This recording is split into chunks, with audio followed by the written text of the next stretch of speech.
Oh yeah, they're supposed to be sisters. Oh, We're live. Let's stop talking about your eyebrow. All right. Well, I guess we'll wait for people to start streaming in. Let's see if we're live on Twitter. I mean, it says we're live. Gotta be live. Hot mic. Is it? Hot mic. Hot mic. Just saying that out loud.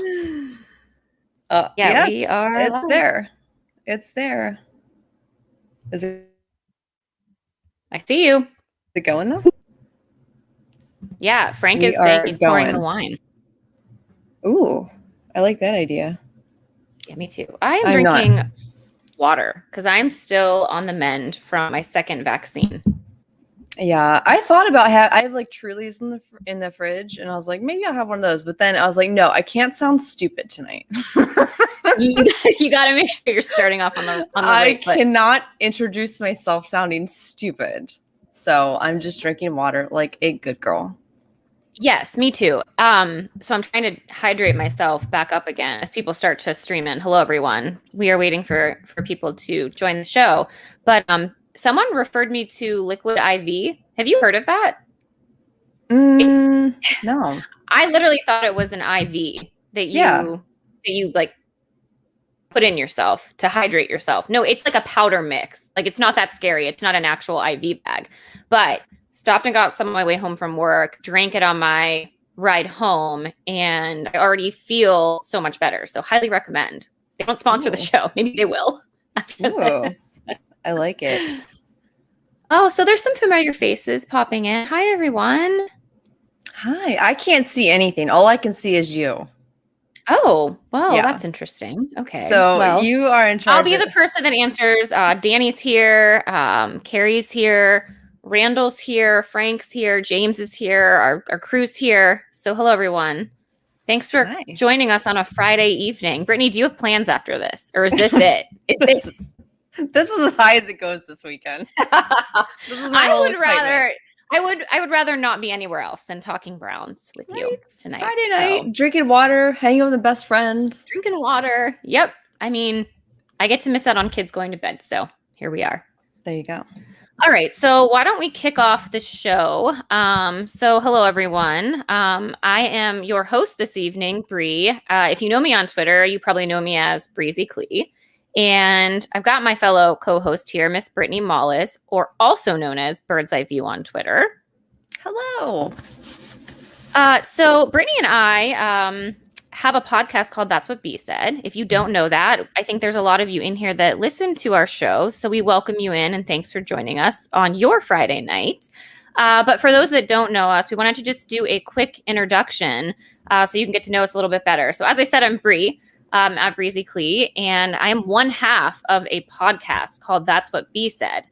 B for Bri. Hello. I'm also a mother. I've got two young ones, a 7-year-old and a 5-year-old, and a husband that I made those kids with. So I would just like to clear the air. I am not a Baker Mayfield side piece. But thank you for thinking I'm young enough to be that. I'm flattered. You spilled all the beans already, Bri. I did. Supposed to build up to that. Did. Yes. And I have a full-time job. I do this for fun and I work in corporate retail and I love it. It's fun. Yeah. How about you, Britt? Tell the people about you. So, not to brag or anything, I was once voted the worst account on Twitter. Is that a year removed? Yeah, it's been a year. So you're the reigning champ. Have you passed the crown? They have not. They didn't have another one. So I didn't get a chance to dominate this year like I did last year. But that is my claim to fame. Worst account on Twitter. Really, though, I'm a contributor for Heavy on Browns. I just put out an article today talking about the Browns picking up fifth-year options on Baker and Denzel Ward. So check that out if you haven't yet. During the day, I'm a copywriter, which is it's not the most exciting thing. But, it pays the bills. I get to live here downtown. I'm looking at the stadium right now, so that's good. Exciting. Yeah, and we started this podcast because we noticed that there was a large female following with Cleveland Browns fandom, and as large as the following was, there wasn't a whole lot of female voices. So, Bri and I got together and we're like, hey, we see that there's a need for women to be represented in this fan base. So why don't we Why don't we do something about that? So, she is super polished and she sounds so good when she speaks. And I sound like a stoner. And I was like, I need someone there so I don't sound so stupid all the time. And, I could just write and do behind the scenes stuff and add some color commentary. But she's the real brains behind here. So we are here now. We are here now. And we're so excited to be on this Facebook Live with you guys. Yes. Well, thank you for those very flattering things you said about me. But I will say, Brittany and I, we mesh really well together because she's an excellent writer and we obviously have to prepare for shows and we do a lot of research and put thought into what we put out there in our shows. And just to reiterate, like, we are definitely fans. This is fan generated content. As Brittany mentioned, we did not feel like our point of view was represented in the local media, even just sports media in general. And we wanted to hear more from people that are just like us, and definitely felt like there was a lack of that in the market. So here we are, we're a year and a half in, and we're hopefully going to be doing more of these things live with all of you to be able to interact with you in real time. So we'll see how this goes and we'll go from there. But if you have any questions for us, about the Browns, about the podcast, shoot them in the comment section. We will read it, hopefully be able to get to some of them at the end of the show. And then we will be answering some questions that were posted on the Heavy Facebook page earlier today. So a few things, if you don't know our podcast, and if you haven't listened to it, I just wanted to kick off what we are about. So one thing that constantly comes up about us is our positivity. Drives some people crazy. Some people really like it. But we see the good in things. We view the Browns with a glass half full approach. It's not the same old Browns anymore, and we aren't the same old negative media. In fact, we are not actually media at all. As we mentioned, we are fan-generated content. Yes. Number 2, Andrew Berry and Kevin Stefanski. We are staunch supporters of those two and what they have accomplished in their young career with the Browns thus far. So Brittany was heavily on board the Kevin Stefanski train before he was even hired as the Browns head coach. And we love our head coach. We love the general manager. So we definitely support what they are doing. But that being said, we are also fair. So being positive doesn't mean that we are not honest. Though we love this staff and the players, we will call them out for bad play, poor coaching, or if they're bad people. They hold themselves accountable. The organization holds themselves accountable. And so do we, quite frankly. So we are here to give you honest feedback and honest opinions about how we view the Browns. And then lastly, fun. We like to interact with our listeners. We enjoy each other's company and we love to laugh. So expect to hear a lot of that on the show tonight. And if you don't know Brittany, she snorts when she laughs. So it's always a goal of mine. I know I'm doing a good job if Brittany's snorting and if the vein is popping out. Oh, when I get angry, like I have this vein right here. So watch for it, guys. You can finally see it because we're on video, like live video. So when I get like really excited or angry, or sometimes, when I laugh, like this vein pops out. So be on the lookout. Vein watch.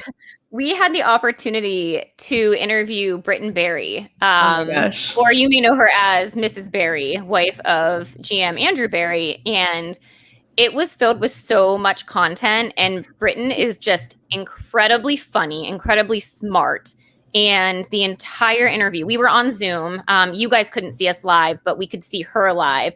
Brittany's vein literally popped out in the first 5 minutes of the show and it stayed out. So then Britton was like, it is my goal to keep the vein out the entire time. And I'm pretty sure she succeeded in that. At that point, my vein was just like a guest host on the show.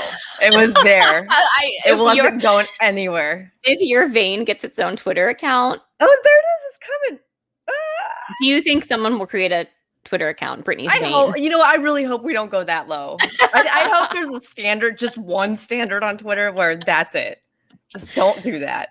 Well, before we move on to topics for the evening, I do have to say, Miss Britt Bri is getting ready. They're getting ready to have their third baby. Yeah. Remember, she was due right around the draft. We did learn that. So if she's listening, if Mr. Berry is listening, good luck. Hopefully you guys, the little one, can hold off until post-draft. Because that would be a storyline. Yes, that would be incredible. All right. So, Brittany, there's been a lot going on. We were supposed to do this show on Wednesday night. We had to postpone because I was dying from the second vaccination. But I'm actually happy things worked out to our advantage because Andrew Berry spoke to the media today. And there's a lot of topics I want to get into, things that we can delve into based on what he said. But first, let's go with the news that broke this morning. And that is that the Cleveland Browns, I think by no surprise, have picked up fifth-year options of both Baker Mayfield as well as Denzel Ward. So Baker has been extended through 2022. He'll make $5 million this year and $18.8 million in 2022. So this is a huge deal. Yes. Do you remember the last time the Browns picked up a fifth-year option on a quarterback? No. So here's the thing. When I was writing that article today, number one, I couldn't remember when the fifth-year option got instated because I was like, okay, you look back at Browns quarterbacks and you're like, no, it wouldn't happen with this guy. Wouldn't happen with this guy. No. And you go to like 30 different names and you're like, all right, like when did this last happen? So tell them, Bri. Do I even say this is the first time people are seeing me live? It was when I was born. That was 1985. I'm outing myself. I'm outing my age on this platform. It's been a good 30 some years since the Browns picked up a fifth-year option. I have lived a long time. And just to like clarify, so the fifth-year option was instituted in 2011. So when they did it to Bernie Kosar, it wasn't even like a thing. So they just like, that was the days when they just sort of renewed contracts like normal people. Now we have all the analytics and all the millions in it. And, it got real complicated. But yeah, like 1985, that was the last time they did this with a Browns quarterback, which is just, you think about it and oh my God, I wasn't even alive. I was okay. Flex, Brittany, flex on me. I mean, there were so many things that weren't around, like social media. When did the internet come out? Was this before the internet? Was Bernie Kosar there before the internet? Why do I not know that, actually? Didn't Al Gore invent the internet? I don't know. I feel like that's a thing. It doesn't matter. Okay. That was a long time ago. We've acknowledged that.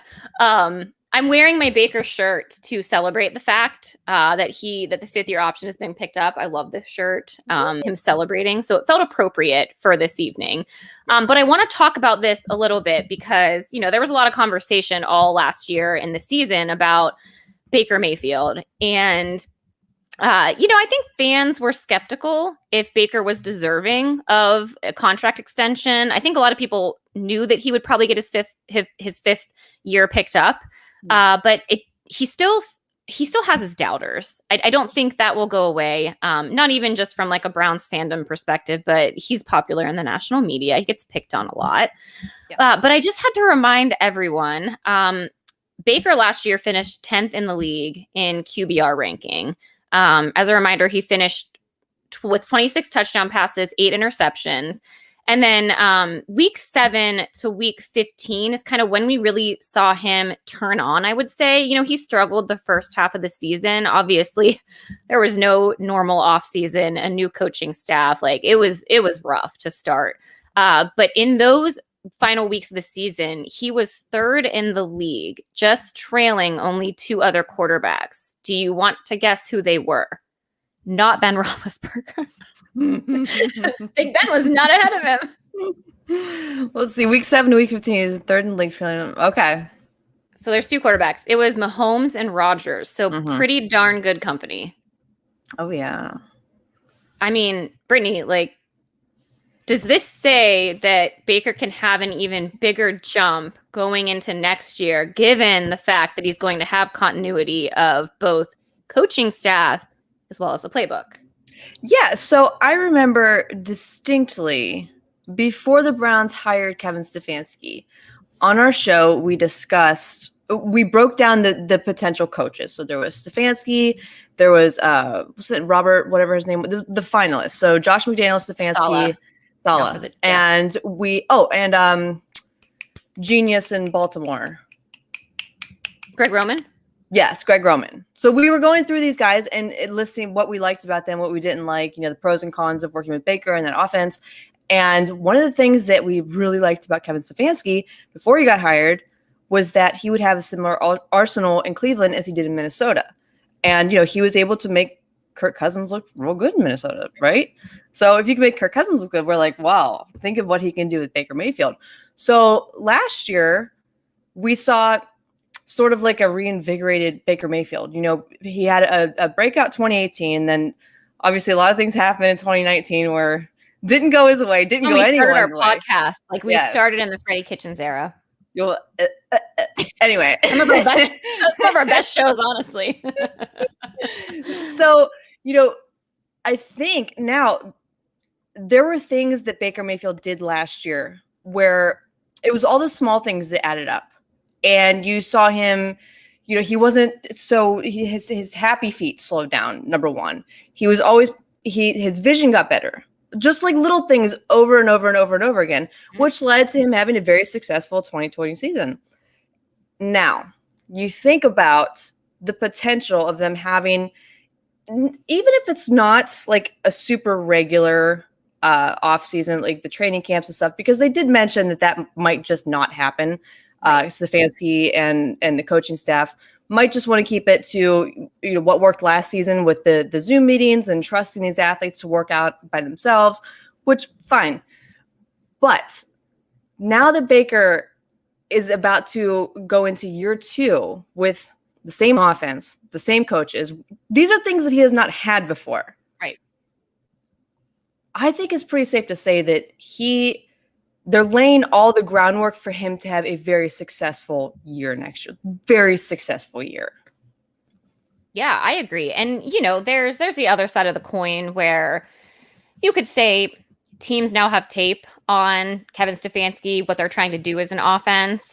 Baker Mayfield obviously got pretty comfortable. But I will even say, as the season progressed with the offense and Baker specifically, number one, OBJ went down pretty early on. So we don't know what that offense was really supposed to look like. Of course, you had guys step in like DPJ and Hollywood Higgins, but I think they probably still had a pretty large package of plays in there for OBJ that they didn't even get to. And then I think the other thing is Baker was rolling out of the pocket a lot. There was a lot of play action happening, which I think everyone knew that was going to be the DNA of a Kevin Stefanski offense. But Baker wasn't really doing that on the back half of the season. I mean, you look at how many throws he completed just out of the pocket.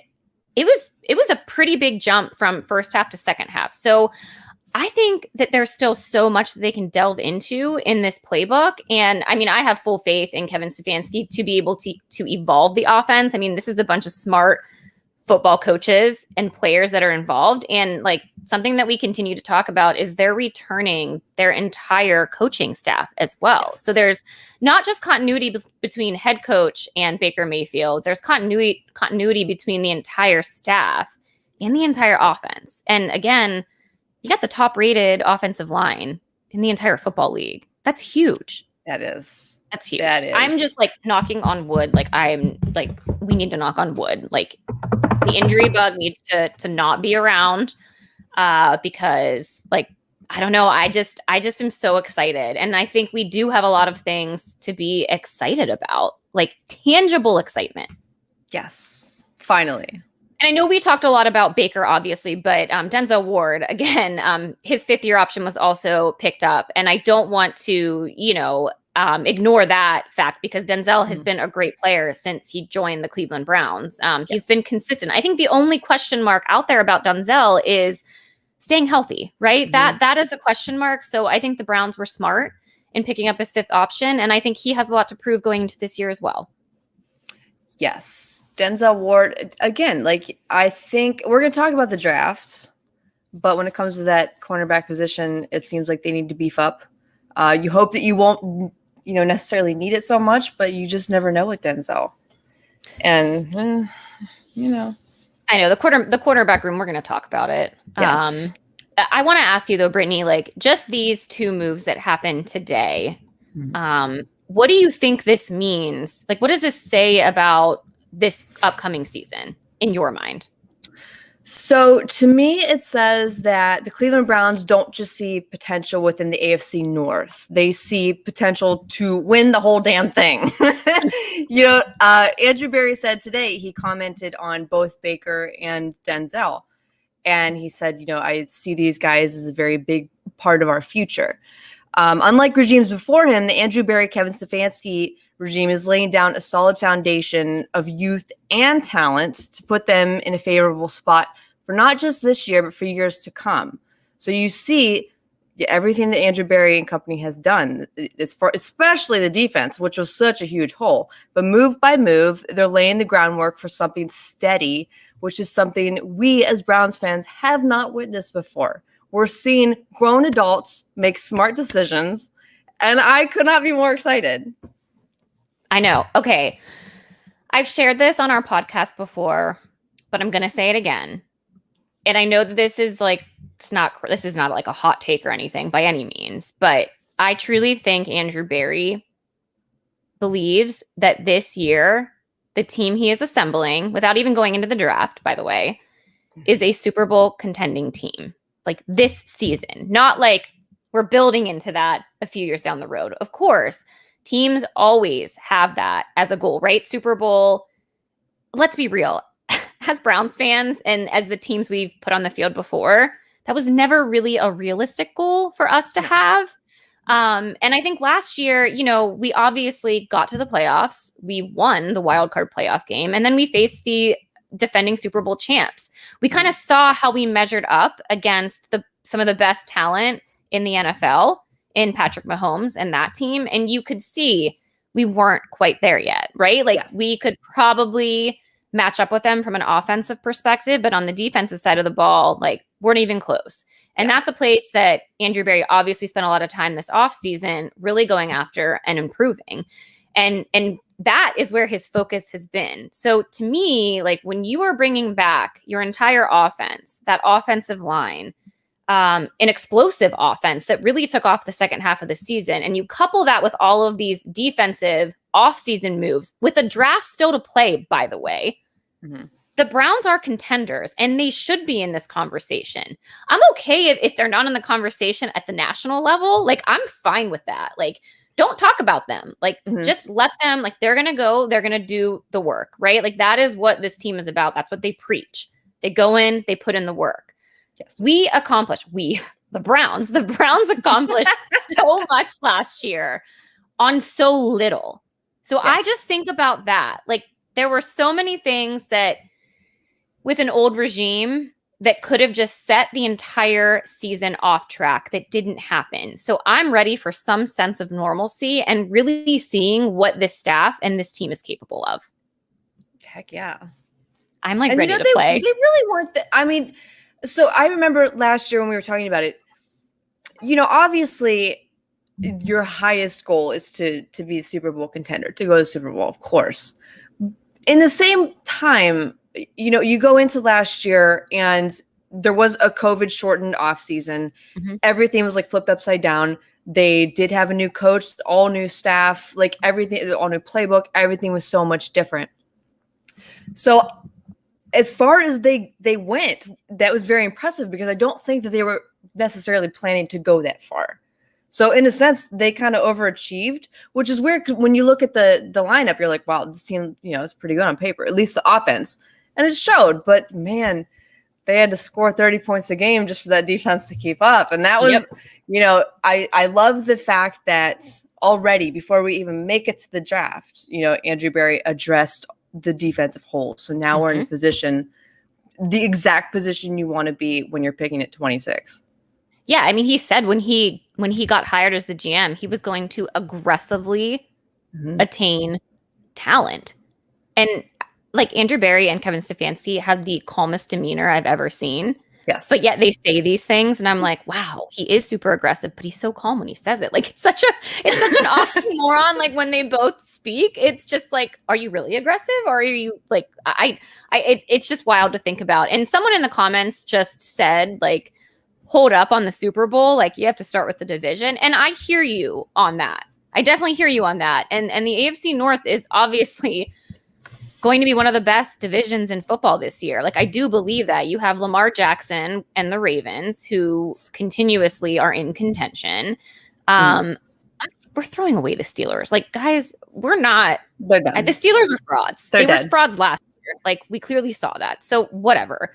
And then you have Joe Burrow and the Bengals. They have to get Joe Burrow help, and especially on the offensive line. So I like where we stack up in terms of the roster and in terms of the talent. Like, I think we not only have built a roster to compete with the AFC North, but it's going to compete with the rest of the league. So that's why I think like you can move even beyond just the AFC North and say like this roster that the staff is assembling can compete with anyone on the field at any given day. Now we have to see it all come together, obviously, because right now we have a bunch of names on defense that we haven't seen come together. But again, when you look at just the talent, it's there. I don't think it's unfair, when you say, well, you have to win the division first. Sure, but like, we were the last one standing in the division last, like it's okay for us to look beyond that now and say, we've only gotten better. Have the Steelers done things to get better? Have the Bengals done things to get better? Have the Ravens done things the Ravens, they made a little move today, which, okay, bless you. But, we're good. We're a good team. It's okay to finally say that. I understand that, Browns fans are like so jaded about everything. And you look back to like, remember 2018 when everyone was like America's team and there were all those hype videos about the Browns and that all blew up in our face. But, now we have cool, calm, collected, smart leaders who are, it's their team now. And if you don't trust these smart, calm leaders, I'm sorry. Like, I'm sorry for you. I'm sorry you're not enjoying this, but it's fun. Maybe you should try it. Yeah, remember we kicked this off with positivity. We breed positivity. So if you like positivity, we will give you what you're looking for. But I think it's okay to be more than cautiously optimistic. Yeah. Like I really think it's okay. Like, let's celebrate now what we've accomplished like so far in this off season. So yeah. All right, well, let's talk about the offseason a little bit because Andrew Berry spoke with the media today about just that. And obviously in his pre-draft statement, Andrew Berry and Kevin Stefanski, when they talk to the media, they don't really give a lot of information. No. And I think, I actually appreciate that. Like, they are a vault. Things are not getting leaked. No. And that's very different than what we're used to in the past. I understand as a writer or in media, it's like pulling teeth to find stories and to find topics and headlines to write about. But as a fan, like, I'm okay with that. Right. Oh, yeah. Like, because think about 2019 when it was just something new every single day and it was just a media circus constantly. Yep. They never ran out of things to write about because it was just like generating constantly. So now we have two guys in charge. Oh, remember the Condoleezza Rice thing? When there was like a mole in Berea that told people that the Browns are going to hire Condoleezza Rice to be the head coach? That was probably my favorite. Yes. That was my favorite. But we don't have to worry about things like that now. And the press conferences are kind of boring. They don't really say a whole lot. But that's okay. We as fans, if you've ever talked to Browns fans, we might not need to know everything. We could just be, quiet sometimes. We don't have to know everything because if we knew everything, we would just, the obnoxious level would just be off the charts. So it's okay that they're quiet and they keep things to themselves. That's fine. That's what you want coaches and GMs to do. Yeah. And we've talked about that before. It's almost as if we don't have dysfunction, we almost like breed dysfunction within the fan base. And if you're on Twitter, you're on Brown's Twitter, even, on Reddit boards or on Facebook, whatever your social media MO is, you will see fans just start like, I don't know, circulating things, like putting things out there to cause a little bit of controversy, a little bit of stir. Yes. Like every week it seemed like over, the past couple of months, it's like, let's have a debate about should OBJ be traded and are the Browns better without OBJ? Is Baker better without OBJ? We should trade Jarvis Landry. He gets paid too much money. Every single week it was like, we don't know what to do with ourselves. So let's just think of something to cause some sort of stir amongst fan bases so there's something to talk about. I mean, Yes. I can do without that. Oh, same. Let me tell you, anytime you get bored, just bring up Sashi. Sashi Start Wars. start Sashi Wars. It's harmless. It's kind of fun. It's funny. It gets the people all wound up. Like, that's what I do if it's like a slow day and I'm like, man, I'm bored. I'll just go tweet a picture of Sashi and then like just goes nuts. So just do that if you're bored. Don't make stuff up. Jeff, I'm going to butcher your name, so I apologize. Schinninger just literally commented in all caps, Martin Sismar. You are right. Martin he is not real. He truly exists just to say things about the Browns and to stir up controversy. I have to share a story. I don't know Martin. I'm sure Martin is a nice guy. Actually, I'm not going to say nice. Well, no.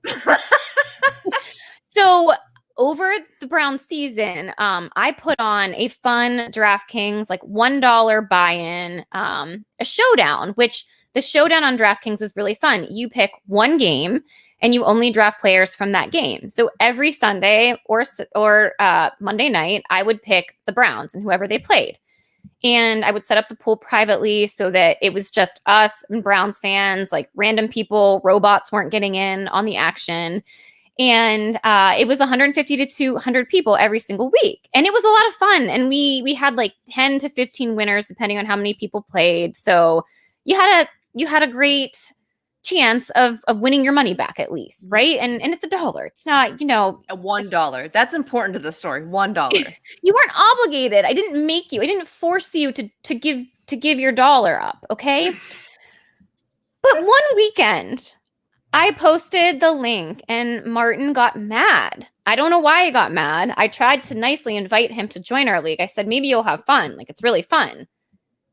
He told me I was ruining the community by setting up fantasy football DraftKings.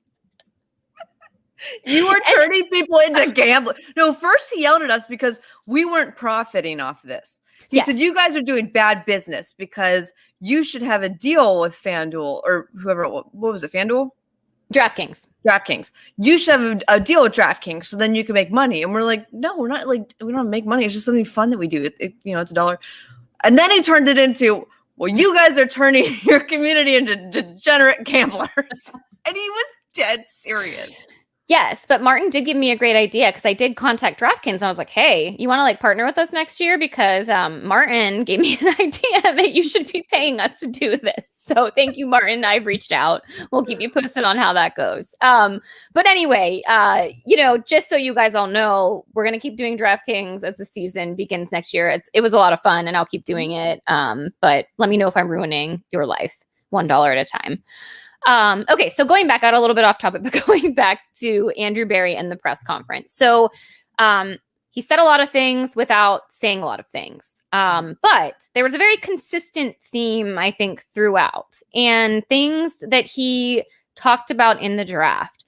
And we're going to touch on a couple of things here. So we'll go with the first as he said that this position allows the Browns to be flexible in moving up or down. So no clear cut answer, obviously, on if he had an idea if they would move up or down in the draft. Shocking, right? Yeah. Would not say it. And then he went on to say, are you ready? Go ahead. He said he's not necessarily married to picking in the first round of the draft. Quote, I'm comfortable if we pick. I'm comfortable if we move down. I'm comfortable if we move out. So he literally gave us nothing.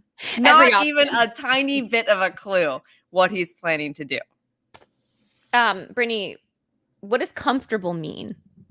We should dissect every single thing is there a secret code in there that we can look for? I'm uncomfortable because he's so comfortable. If we rearrange the words, we'll spell something else. Oh my God, can you spell linebacker out of comfortable? No, you can't. You cannot. So the other interesting tidbit from the press conference. So he did say that they usually have a draft board that has anywhere between 115 to 130 players. Mm-hmm. The Browns has 168 players, 114 of those deemed draftable, and 54 deemed as priority undrafted players. So interesting. That's a lot of players. A lot of players. If it's anywhere usually between 115 and 130 and they're looking at 168, that's a lot of players. They have their buckets. Yeah, there's buckets. So if 114 are deemed draftable, that's actually lower than 115 and 130. Yeah. So then he was asked the question about free agency and how that impacts his draft motto. Mm-hmm. And I did pull this entire quote. I'm going to read it to everyone because I want to reiterate something at the very end. So he was asked if it gives the team flexibility in the draft based on his free agency moves. Here's what he said. From my perspective, I think free agency, at least for me, has a lot less of an impact on the draft than it is maybe perceived. That is not to say that it does not have some level of influence, but it goes back to what I said earlier, that I really think of the draft as maximizing long-term sustainable impact on the team. Certainly need or position of value, all of that can play a role in it, but by no means is it the primary goal and not even close to the primary weighting in terms of the draft decisions. Honestly, that is how teams make mistakes. Ooh. I highlighted that. Ooh, let's dissect that one. I was like, this is deep. And also that sentence about, I had to read this like no lie 5 times when I was prepping for the show. When he said, by no means is it the primary goal and not even close to the primary weighting in terms of the draft decisions. I was like, hang on. I really think I don't even understand what that means. I'm literally trying to read it between the lines right now. I was like, primary weighting, primary goal, comfortable, uncomfortable. So yeah, I almost felt like, that is how teams make mistakes. When I go back and read some of his other quotes out of this, he talked a lot about maximizing long-term sustainable impact. Like he said that a lot. The draft is all about long-term. It's the future and building towards the future. So I think, Brittany, when I say something else that came out of this, maybe this will all make sense or connect a little bit back. But he also stated that he goes into the draft with a mindset of maximizing long-term impact on the roster. So there that was again. And then it's less about filling a need or some level of instant gratification on the roster and more about a longer-term focus on the team. This is me reading into that. I'm reading between the lines. He keeps saying like long-term impact on the roster. It's not about like instant gratification or like fulfilling a need. I know exactly what you're thinking. He's not going to draft a linebacker. Okay, don't crush. Okay, first of all, did I just bring? I saw Brittany's soul like release from her body. First of all, who are you calling the linebacker? Because let's be clear about something. Everyone, my water. Everyone, if you don't know, now you know that my only prayer for this draft, and this is after months of saying I was not going to get attached to any one specific player. I was going to be happy with anything Andrew Berry did, even after months of me telling myself that I want Jeremiah Owusu-Koramoah. I need him. I will cry happy tears if the Browns get him. By the way, you just crushed that name. Owusu-Koramoah? Yeah, crushed it. Oh, thank you. I'd try. I've been a Notre Dame fan. Yeah. So like in my mind, I have to like talk myself through it every time I do it still. But like we could just call him Jock because that's what, that's what the cool kids do, the shorthand. But no, so as far as like linebacker goes, guys, let's be very clear here. This man is such a multifaceted player. He is such a talent that his skill goes beyond linebacker. Okay, just beyond it. So he's a linebacker, but he can also, play safety, slot. Like he's good to go. He can be anything. And imagine that in the Browns defense. Oh, I have goosebumps. Yeah, listen, I love him too. Everyone knows this now. I texted Brittany like in September watching a random Notre Dame game and was like, I feel like he would be great on the Browns. This is me. Like, I don't have an eye for college football. Like, I'm not a scout. But I liked him. And I do, like, I am enamored by thinking of him becoming a Cleveland Brown, but the more that I listen to Andrew Berry, the closer that we get to the draft, the more confused I am. I am so confused. Why don't you tell the people what you think okay, when he talks about, looking to the future. Long-term? Yes, long term. And he's stressing that. Mind you, he is stressing that. He said it a few times. Yes. Here we go again. Just said in passing. Yes. Here we go again. So tell the people. More for long-term roster building than franchise savior for 2021. That is a very indirect answer. I think they're going to get a wide receiver. There you go. Isn't it funny that you are leaning towards wide receiver? 2 days ago, I was not. I'm set on young Jock over here. And the obvious answer is the obvious answer is clearly a cornerback that we're just like, meh. Okay, so that's why I'm saying, the more closer we get to the draft and the more I sit here and dissect, so we joke all the time about how men who are not in tune with their wives or girlfriends, but were so in tune with OBJ's body language all season. I today was dissecting everything that he said. I was rewinding quotes. I was rereading things. I was copying, pasting things, trying to figure out what he was trying to say, as if I was reading a letter from my 6th grade boyfriend who literally wrote, do you like me? Yes or no? I'm trying to read between the lines here. 2 days ago, I would have been 100% certain that they were going to go after cornerback because that's definitely a glaring need on this roster. Sure. We definitely need depth there. We still have depth needs from the total defensive position. I mean, we released Sheldon Richardson last week. What's going to happen there? Are we going to try to figure out that solve in the draft? There's still a needed edge. I know, obviously, Jadeveon Clowney, we did add depth there. But again, you can never have too many guys there. Sure. Cornerback was the one position, and linebacker that it's we're not there. Linebacking group last year was horrendous. It was okay, so but bad. Can we mention something real fast? And we talked about this on our show this week. Sure. So Browns fans, they love to, talk all kinds of crap about the linebacking core. The linebacking core was bad last year. It just was. There was not much that they there were injuries, and then they just weren't very deep. They couldn't tackle. They were bad. But then when you even breach the subject of maybe drafting not just a linebacker, but a linebacker safety hybrid that's a superhuman superhero guy, they go all up in arms. They can't believe it. So you want to bash this group of men. But when the idea of bringing in someone who would be a beautiful fit, and someone, by the way, who is going to be gone in the first round, so that's where the Browns are going to have to get him if they want him. Yeah. But the thoughts of having this guy in their team just sends them into a frenzy. Andrew Berry would never draft a linebacker in round 1, blah, blah, blah. So it's you guys want to make fun of something, but do you really want to fix it? Because here's a quick fix, guys. I'm telling you.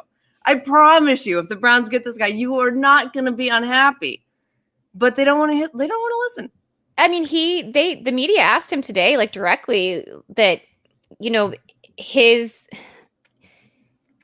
past and his staff don't necessarily value the linebacking position, and he did say I wouldn't rule that out. I wouldn't rule anything out at this point. And this is why I think it's so tough to try to dissect who the Browns are going to pick, because we're picking at number 26. We've not been in this position to be this low, having this pick in the draft. And the reality is we do have the benefit of we made so many free agency moves. We did get better on the defensive side of the ball that we can take best player available. And that's something we are just, quite frankly, not used to. We are in an uncomfortable position as a fan base to say, there's no position of need that we have to take. That is such an unusual feeling for us. It's always been a quarterback. Yeah. I mean, which we've missed on multiple times, having, picks in the top 10 that we've just we've sucked at. I mean, Myles Garrett was like by far and away like one of the best picks we've ever made. And then you've got Baker and Denzel. Yes. But in every other instance, like we've been so bad at this and we've always been at the top that you have guys that you're like, okay, well, you're going to get a really good player, most likely in the top 10, unless it's Corey Coleman. But you're going to get a good caliber player that can start in the following season. But now you're like at a position where I don't know, like, are they going to be an impact player ready to start and ready to immediately jump in? Like it's kind of an unknown. And Andrew Barry talked about that too. Like a lot of these guys need to get their feet wet. They need to get their legs under them. They have sea legs. He kept saying they have sea legs. Like we'd like to get them, you know, comfortable on this team and ready to go for an NFL season versus just throwing them in, which that's something else that we've been so used to as Browns fans. We want to draft these players and we want them to save our team.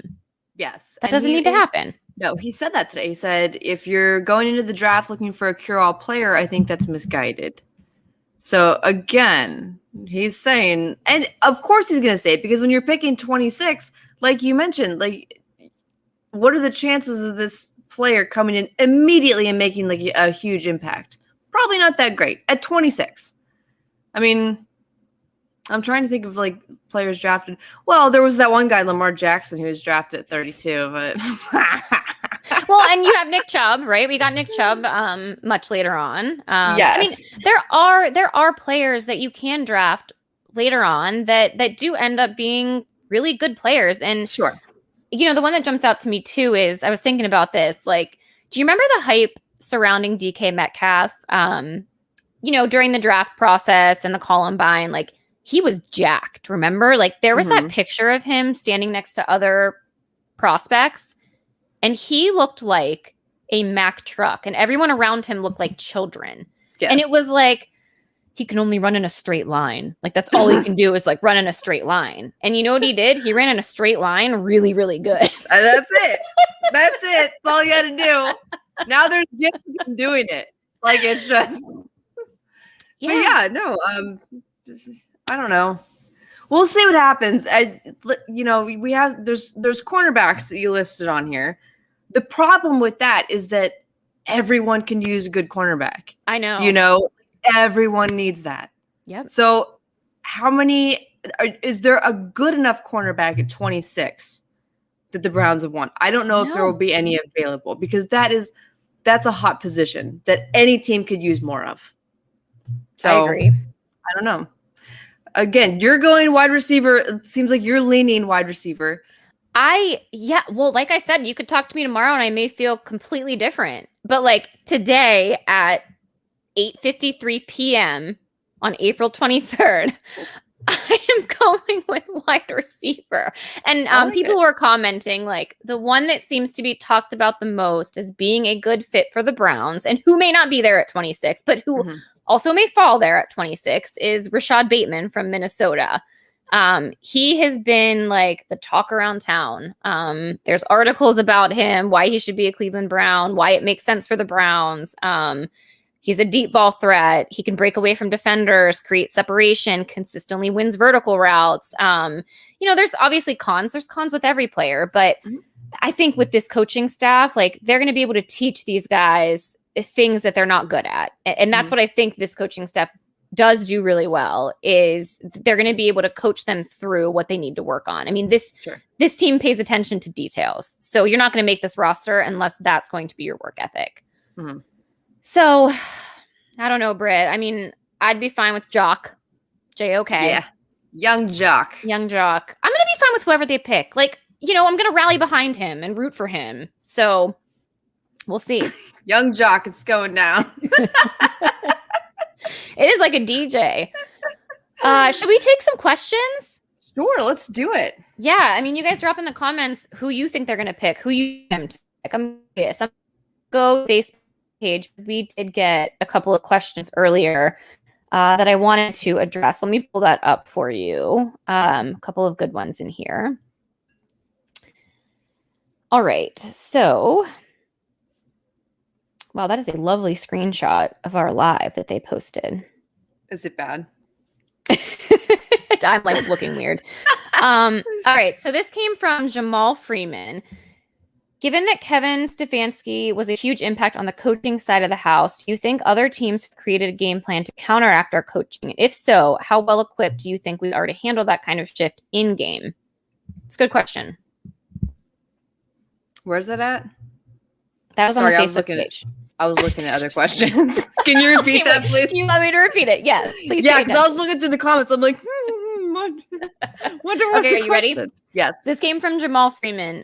So he said, given that Kevin was a huge impact on the coaching side of the house, do you think other teams have created a game plan to counteract coaching? And if so, how well equipped do you think we are to handle that kind of shift in gameplay? Okay, so yes, to answer the question, I do think that, especially in the AFC North. Well, like Mike Tomlin, he's a vet. AFC North's probably a bad example because these guys like Mike Tomlin and Harbaugh, like they've been around. You know, I don't know that there's too many people that could. Well, Mike Tomlin got outcoached. Harbaugh, he's a smart guy. I'm going down a hole in my own. I'm going a rabbit hole now thinking about these guys. This is what happens. You guys should really listen to our show sometime if you don't, because this happens quite often. But one thing that I think we as fans could sort of take solace in is that Kevin Stefanski is a very smart guy. He has hired very smart people. So even if opponents try to sort of outthink him, unless you're Andy Reid. Yeah, I know. Unless you're Andy Reid, you're probably going to have a hard time doing it. Remember when they played Titans last year? That was just a masterpiece of a game. Sure was. Well, masterpiece of a half. We'll say that. Yeah, that seemed to be the Achilles heel of the Browns last year. Yes. Gosh. Couldn't quite do it in a full game. Yes, that was woo. But you're right. I mean, you alluded to this, Brittany. As much as we hate to admit it, because we're obviously huge Kevin stans, but Kevin got out coached against the Chiefs. Yes. A lot. Oh, it was bad. That was his worst coach game. That was pretty disappointing, obviously, especially at that stage. And I think the potential that we thought we had, especially from the offensive perspective, we knew what we were from a defensive perspective, but the offense was just stale and vanilla. And when we tried to get cute, the Chiefs knew exactly what we were doing. So that was really disappointing to watch last year. But, he's young, and I think he'll learn from that. And I don't think he's happy. And Kevin spoke to the media earlier this week, which we didn't even talk about, but he was quoted as saying, they asked, were you something along the lines of were you happy with the season of how you performed, obviously going from 6-10 to 11-5. And he said, we lost our last game. So to me, I have no doubt that Kevin Stefanski is going to learn from that last game. And I bet he's probably watched it a million times and is probably still losing sleep over it. Yes, I'm sure.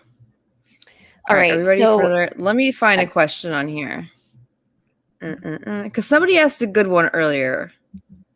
Yeah, I think I found it. Steve Roberts, that one? Yeah, where's that one? Steve. Kind of towards the bottom. Oh my gosh, there's a lot of comments on this thing. Okay, here it is. Oh, nice. Okay. So Steve Roberts says, now that we are set up on the front, who would be the top 3 cornerbacks? Do you think Cleveland should draft that I'm sorry, I butchered that. Who are the top 3 cornerbacks do you think Cleveland should draft that would be available? Also, do you girls see us trading OBJ and moving up? What % do you see that happening? Steve. Stevie. Okay, so on the OBJ front, I don't see them trying to throw him in a trade just because at this point, I just don't think the value is there with OBJ right now. But again,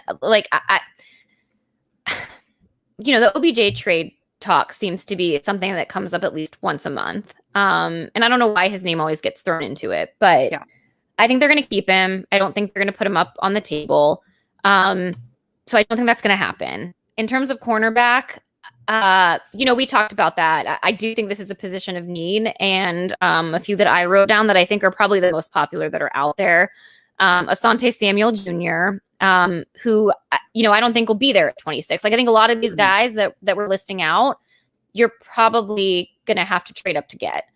Greg Newsome the second, Caleb Farley from VTech, and then Tyson Campbell. So, there's some options, but again, like, I don't know if any of them are a sure thing for the Browns. Yeah. And, he's not ruling anything out, guys. So there's a possibility that he could move up in the draft. He hasn't ruled that out, which, I mean, if you put full trust in him, like I do, I just know that he's going to get Jeremiah Owusu-Koramoah, and that's all I need. You are setting yourself up for heartbreak. Okay, so can I ask you a question? Sure. What if the Steelers pick him? Because they picked 2 spots ahead of us. I will be devastated. I know, right? I will be crushed. And you know what? I was pretty who's the guy that I don't like now? Wide receiver for the Steelers. Chase Claypool. Yes. I wanted to call him Grant something. See, like, I'm seeing now. I can't remember names anymore. Which Chase was a Notre Dame guy. So that's why I liked him. And and I when they got him, I was like, man, I would have loved for the Browns. And then he turns into kind of a jerk. And I'm like, you know what? Screw you, man. Stay over there. Yeah, what is it about the Steelers and their wide receivers? They just like, what happens? I don't know. It's a weird culture over there, it seems.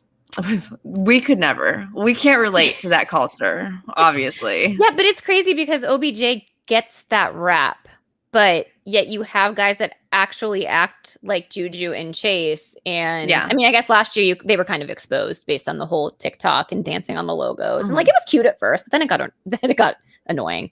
It was too much. Okay, so there's some questions coming here live. Let me read some of them to you.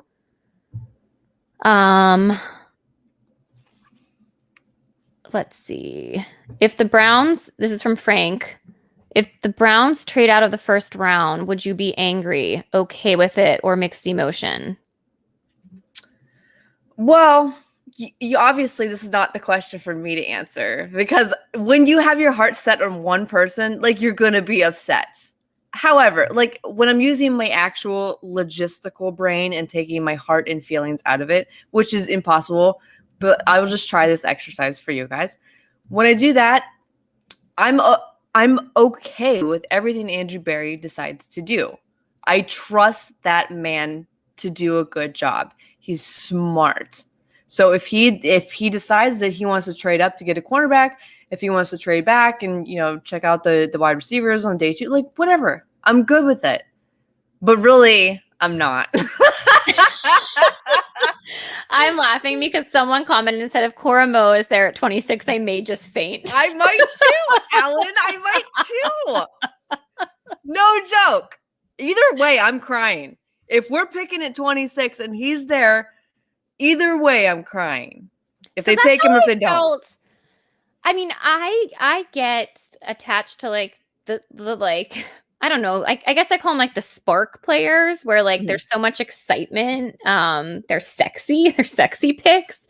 Yeah. Like last year, Isaiah Simmons, remember? Like it was all like he was like all the talk of the draft with like how great of a player he is, how he was versatile, like hybrid player. And I wanted the Browns to trade up to get him last year, even though I knew desperately we needed a lineman. And I'm so happy that the Browns obviously are the Browns and I was not drafting because I like flash. I like fun things. I like shiny things.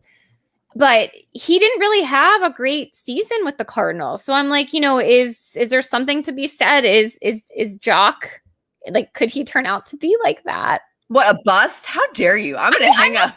I'm hanging up right now. I'm not saying he's a bust. But... Will he be a bust? That's my next article. Bree says Jock's going to be a bust. No. 10 reasons why you're wrong. And then you will attack me. I think that's it. Oh, someone, Ellis in Orlando, ladies, with all the edge rushers out there, who would you draft? What I feel like is like Zaven Collins is like the one that keeps coming up. I don't know, like, guys, I'm going to be honest with you. I haven't done like research on all of these players because every day I change on who I think they should be drafting. And when you have tunnel vision on a player, you don't care about anything else. Brittany is 100% like she's in an exclusive relationship.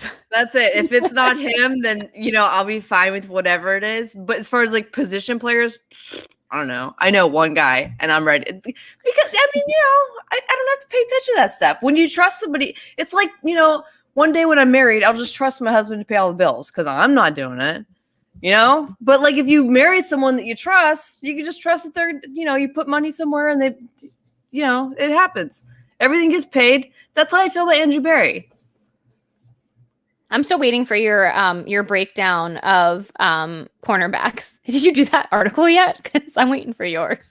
Wasn't I going to do it for free? I was going to do it for free agents. Yeah, no, not college corner because I don't want one.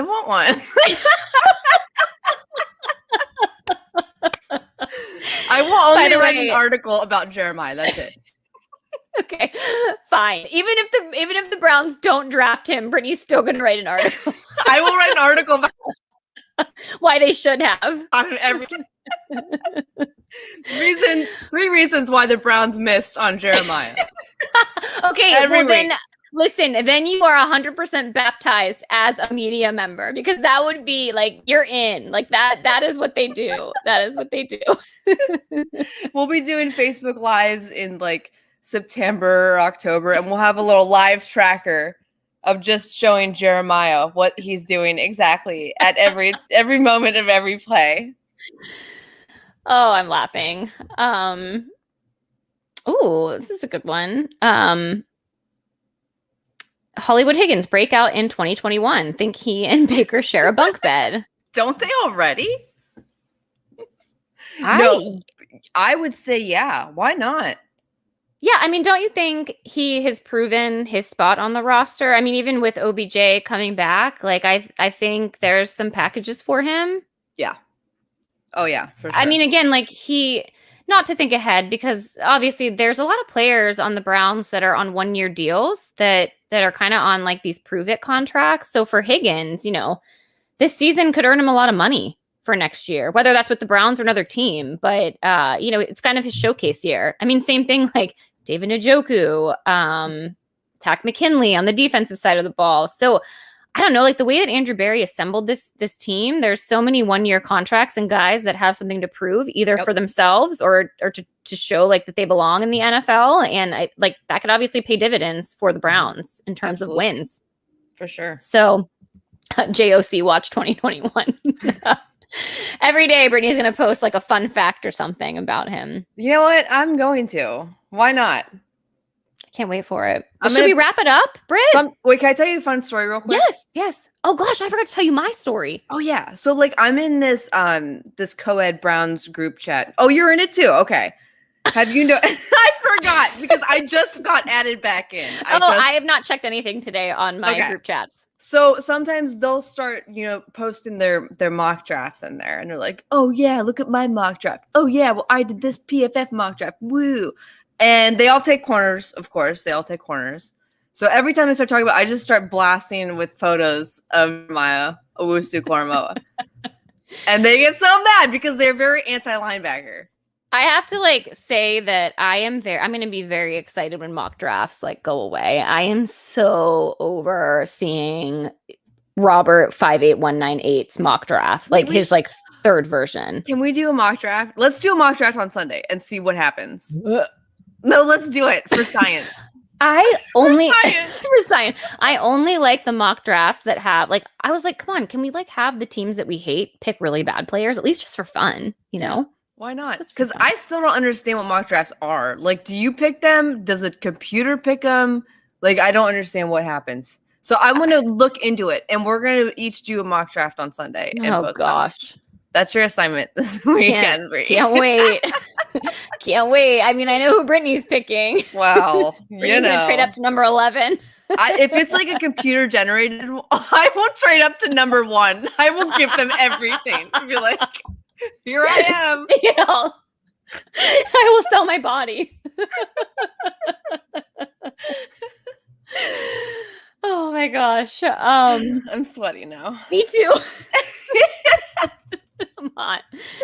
Okay. Okay. Well, I'm going to wrap up the show with a funny story, non-related to anything football-wise. But I have a 5-year-old son. You've seen him if you follow me on Twitter. He goes by Little Dude. And today, I had to go into the office today, so he was at home all day with my husband. And my husband took him to the park. And my husband was playing pickleball while he was playing at the park. And in the middle of his play, Little Dude came running up to him, and he was like, "Daddy, my pants are wet." And my husband was like, "Okay, well, did you just go down the slide? Was the slide wet?" And his speech, he's 5. So like he sometimes has a hard time, saying the right words, or you can't really understand him. But clear as day, he said, "I farted and it was wet." Oh, no. And of course, as someone who can't actually say words that well, he said this clear as day, and everyone heard him. And it was his first shart experience at the age of 5. So it made me laugh, and I just had to share that with everyone because kids are hilarious and there's no filter. And I love it. This won't be the last time. So I love it. We will end the show. Everybody sharts. We will end the show with sharts. Shart week. Oh my God, I have a shark right here. Shark week. Guys, thank you for tuning in. It's the funniest thing. I'm sweating. Sure. Oh my God. Danny just said chundies. Someone said a shart in the park. I should make a book. The shart in the park. People are going to think we're drunk. I'm crying. I'm drinking water. I'm so happy everyone stayed on for this. Okay. We almost had it, Bri. We almost had a normal show. People are still asking questions about the draft. We've moved on. All right, I will wrap this up as best as I can. Thank you all for tuning in and joining us live. It's been a long time since we have went live. This was a great time. Hopefully we will do it again. If you guys liked it, let us know. We love hearing your feedback. If you want to find us on Twitter, I'm Breezy Clee. Brittany's at Bird's Eye View, and we put out our podcast on a weekly basis, usually on Wednesday mornings, but sometimes on Thursdays. You can find us on iTunes or Stitcher and just search That's What B Said. You can go find us on Spotify. So thank you guys all for tuning in, and we'll talk soon. Bye. Bye.